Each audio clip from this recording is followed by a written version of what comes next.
咦，我啲嘢咧？有一個解決方法，就係我哋嘅 coin plate 啦。只要將你啲零碎嘅嘢擺入去，咁啲嘢就唔會散嚟散去啦。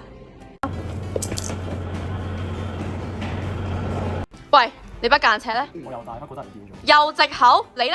我喺度，幾靚喎把嘢。咦，係喎，幾靚喎。係啊，我喺是但買嘅。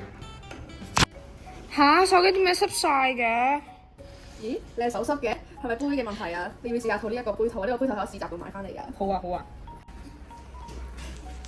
啊，我依家嘅手機唔濕啦，可以玩手機咯。有啲得意啊！同你講。個 keychain 幾靚喎，喺邊度買㗎？我喺市集買嘅。哦。咁好信咧？唔得喎，不過個 keychain 我收咗啦。老師可唔可以去廁所啊？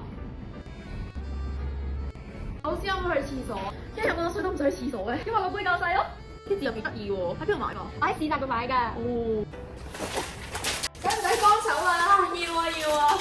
呢個環保袋你啊？呢個環保袋好似好靚喎，邊度買㗎？呢係我市集度買㗎。哦，喂，邊擺到係講咗熱嘅要攞杯墊啦。跟住咧，呢個時候就用到我哋喺市集買杯墊啦。我咪同你講咗熱嘢用杯墊咯，嗯，幾靚喎杯墊。得靚，邊度買㗎？我喺市集買嘅。市集？呢排有市集咩？我唔知喎。吓？咁幾時有啊？如果想知我哋 product 嘅真面目，咁就嚟我哋嘅市集啦。 HSBC JA 青年創業體驗計劃創意市集，依家創夢闖未來。